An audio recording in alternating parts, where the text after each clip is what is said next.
આકાશવાણી સમાચાર અનિલ પટેલ વાંચે છે. મુખ્ય સમાચાર. ભારતીય અવકાશ સંશોધન સંસ્થા ઇસરો આજે રાત્રે શ્રીહરિકોટાથી 2 ઉપગ્રહનું પ્રક્ષેપણ કરશે. કેન્દ્રીય ગૃહમંત્રી અમિત શાહ આજે ગુજરાતની 1 દિવસની મુલાકાતે આવશે. વિદેશમંત્રી ડૉક્ટર એસ જયશંકર આજથી કતારની 3 દિવસની સત્તાવાર મુલાકાતે. હવામાન વિભાગે ઉત્તર પશ્ચિમ ભારતમાં ગાઢથી અત્યંત ગાઢ ધુમ્મસ રહેવાની આગાહી કરી. અમેરિકાના ભૂતપૂર્વ પ્રમુખ જિમી કાર્ટરનું 100 વર્ષની વયે નિધન અને ઓસ્ટ્રેલિયા સામે ચોથી ટેસ્ટ મેચના અંતિમ દિવસે 340 રનના લક્ષ્યાંકનો પીછો કરતા ભારતે લંચ બ્રેક સુધીમાં 3 વિકેટે 33 રન કર્યા. સમાચાર વિગતવાર. ભારતીય અવકાશ સંશોધન સંસ્થા ઇસરો આજે રાત્રે શ્રીહરિકોટાથી 2 ઉપગ્રહનું પ્રક્ષેપણ કરશે.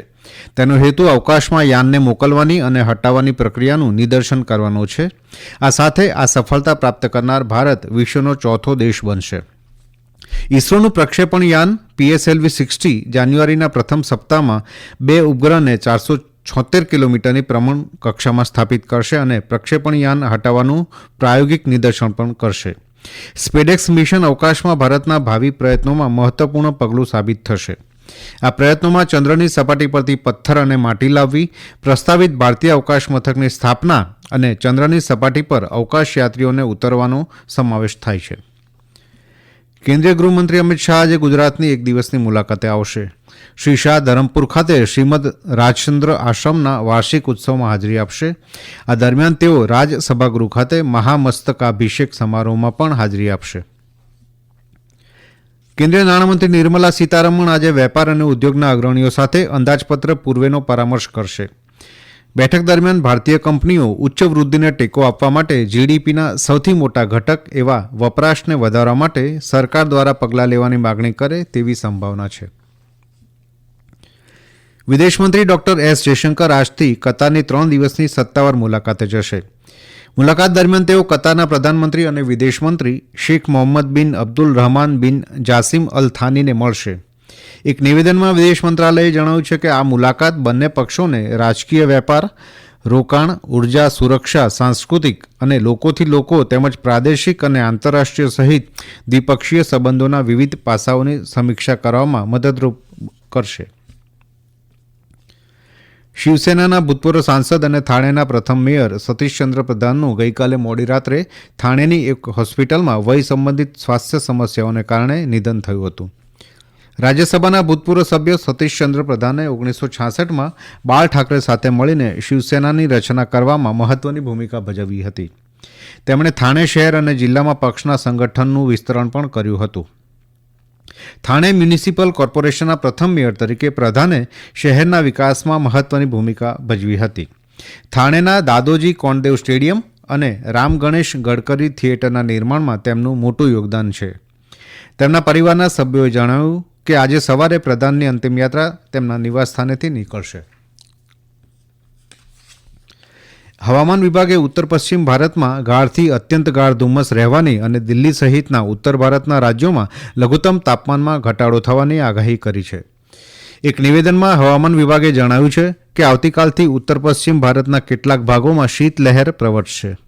આગામી 5 દિવસ દરમિયાન ઉત્તર પ્રદેશમાં લઘુત્તમ તાપમાનમાં 4 થી 6 ડિગ્રી સેલ્સિયસ અને આગામી 3 દિવસ દરમિયાન પંજાબ, હરિયાણા, ચંદીગઢ, દિલ્હી અને રાજસ્થાનમાં 3 થી 4 ડિગ્રીનો ઘટાડો થવાની આગાહી છે.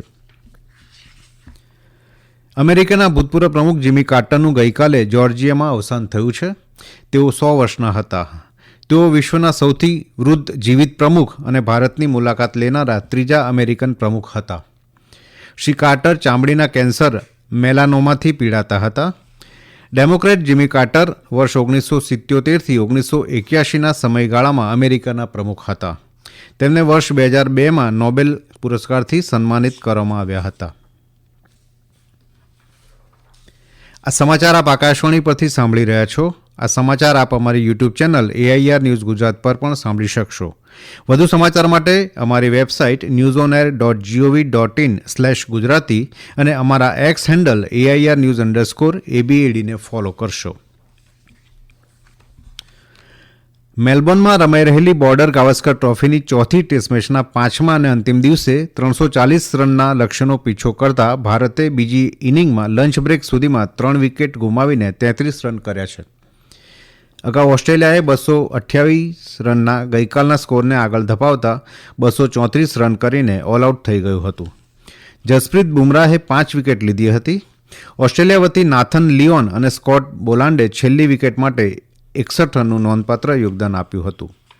5 મેચોની શ્રેણી 1-1થી બરાબરી પર છે. આંતરરાષ્ટ્રીય ક્રિકેટ પરિષદ આઈસીસીએ આઈસીસી એવોર્ડ્સ 2024 માટેના નોમિની જાહેર કર્યા છે. પેસ બોલર અર્શદીપ સિંહને T20 cricketer of the year માટે નોમિનેશન મળ્યું છે. તેમની સાથે ઝિમ્બાબ્વેના સિકંદર રઝા, પાકિસ્તાનના બાબર આઝમ અને ઓસ્ટ્રેલિયાના ટ્રેવિસ હેડને પણ નોમિનેશન મળ્યું છે. T20 વિશ્વકપમાં અર્શદીપે નોંધપાત્ર દેખાવ કર્યો હતો અને આ વર્ષે T20 આંતરરાષ્ટ્રીય ક્રિકેટ મેચોમાં કુલ 36 વિકેટ લીધી છે. મહિલાઓની emerging cricket of the year કેટેગરીમાં ભારતના શ્રેયંકા પાટીલને અને મહિલા one day international cricketer of the year માટે સ્મૃતિ મંધાનાને નોમિનેશન મળ્યું છે.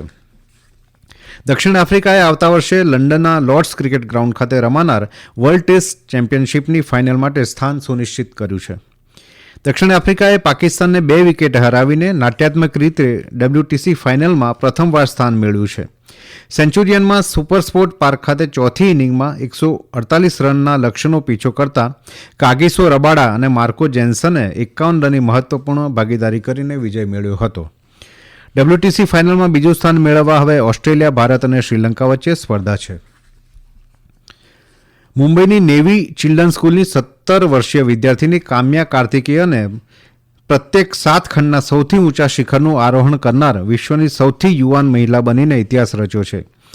કામ્યાએ આફ્રિકાનો કિલીમંજારો, યુરોપનો માઉન્ટ અલ્બ્રસ, ઓસ્ટ્રેલિયાનો કોઝિસ્કો, દક્ષિણ અમેરિકાનો એકોન્ગુઆ, ઉત્તર અમેરિકાનો ડેનાલી, એશિયાનો એવરેસ્ટ પર્વત અને છેલ્લે તેના પિતા કમાન્ડર એસ કાર્તિકેયન સાથે એન્ટાર્કટિકાના વિન્સેન્ટ પર્વતનું આરોહણ પૂર્ણ કર્યું છે. ભારતીય નૌકાદળે કામ્યા અને તેના પિતા કમાન્ડર કાર્તિકેયનને આ સિદ્ધિ બદલ અભિનંદન પાઠવ્યા છે. FIDE world blitz chess championship અને મહિલાઓની વર્લ્ડ બ્લિટ્ઝ ચેસ ચેમ્પિયનશિપનો આજે રાત્રે ન્યૂયોર્કમાં પ્રારંભ થશે. ટૂંકા સમય માટે વિવાદાસ્પદ રીતે સ્પર્ધામાંથી બહાર નીકળ્યા બાદ વિશ્વમાં પ્રથમ ક્રમાંકિત ગ્રાન્ડ માસ્ટર મેગ્નસ કાર્લસન પુનઃ સ્પર્ધામાં પરત ફરશે. ભારત વતી ગ્રાન્ડ માસ્ટર અર્જુન એરિગેઇસી અને grand master R Praggnanandhaa open સેક્શનમાં સ્પર્ધા કરશે, જ્યારે હમ્પી કોનેરુ મહિલા વર્ગમાં સ્પર્ધા કરશે. હોકી ઇન્ડિયા લીગમાં રાઉરકેલાના બિરસા મુંડા હોકી સ્ટેડિયમ ખાતે આજે યુપી રુદ્રાસ વેદાંતા કલિંગ લેન્સર્સ સામે ટકરાશે. ગઈકાલે રમાયેલી મેચમાં સુરમા હોકી ક્લબે તામિલનાડુ ડ્રેગન્સને 4-1થી પરાજય આપ્યો છે. અને હવે આજના અખબારોના મુખ્ય સમાચાર રજૂ કરે છે પ્રવેશ અડીએચા. દક્ષિણ કોરિયામાં વિમાન તૂટી પડવાના સમાચાર મોટાભાગના તમામ સમાચાર પત્રોએ પહેલા પાના પર લીધા છે. નવગુજરાત સમયનું મુખ્ય શીર્ષક છે દક્ષિણ કોરિયામાં વિમાન રનવે પર ક્રેશ થતાં 189 મુસાફરોના મોત. દક્ષિણ કોરિયામાં વિમાન તૂટ્યું, 189ના મોત. આ ગુજરાત સમાચારનું મુખ્ય શીર્ષક છે. સંદેશે સાઉથ કોરિયામાં વિમાન દુર્ઘટના, 189 મોત. આ સમાચારને મુખ્ય શીર્ષક બનાવ્યું છે. દિવ્ય ભાસ્કર લખે છે દક્ષિણ કોરિયા લેન્ડિંગમાં વ્હીલ ન ખોલ્યું, પ્લેન ક્રેશ, 189ના મોત, 2 આબાદ બચ્યા. ફૂલછાપ લખે છે દક્ષિણ કોરિયામાં વિમાન અગનગોળો, 189ના મોત. દિવ્ય ભાસ્કર સ્થાનિક પાના પર લખે છે ગ્રીન વેસ્ટને નેટ ઝીરો કરવાના ઉદ્દેશ્યને સાકાર કરતું વડોદરા એપીએમસી માર્કેટ. નવગુજરાત સમયે ખ્યાતિકાંડ પીએમજે કર્મીઓની સંડોવણી ખુલતા આરોગ્ય વિભાગના આંતરિક ઓડિટ પર સવાલ, આ શીર્ષક સાથે સમાચાર પ્રકાશિત કર્યા છે. સંદેશ સ્થાનિક પાના પર લખે છે ગુજરાતની બેંકોમાં પહેલીવાર એનઆરઆઈ ડિપોઝિટ 1 લાખ કરોડને પાર. ગુજરાત સમાચાર લખે છે ગુજરાત એટીએસ અને સુરત એસઓજીના સંયુક્ત દરોડા. સુરતમાં ઇન્ટરનેશનલ કોલને લોકલમાં તબદીલ કરતા ગેરકાયદે ટેલિફોન એક્સચેન્જ ઝડપાયા. અંતમાં મુખ્ય સમાચાર. ભારતીય અવકાશ સંશોધન સંસ્થા ઇસરો આજે શ્રીહરિકોટાથી 2 ઉપગ્રહનું પ્રક્ષેપણ કરશે. કેન્દ્રીય ગૃહમંત્રી અમિત શાહ આજે ગુજરાતની 1 દિવસની મુલાકાતે આવશે. વિદેશમંત્રી ડૉક્ટર એસ જયશંકર આજથી કતારની 3 દિવસની સત્તાવાર મુલાકાતે. હવામાન વિભાગે ઉત્તર પશ્ચિમ ભારતમાં ગાઢથી અત્યંત ગાઢ ધુમ્મસ રહેવાની આગાહી કરી. અમેરિકાના ભૂતપૂર્વ પ્રમુખ જિમી કાર્ટરનું 100 વર્ષની વયે નિધન. અને ઓસ્ટ્રેલિયા સામે ચોથી ટેસ્ટ મેચના અંતિમ દિવસે 340 રનના લક્ષ્યનો પીછો કરતા ભારતે લંચ બ્રેક સુધીમાં 3 વિકેટે 33 રન કર્યા. આકાશવાણી પરથી સમાચાર પૂરા થયા.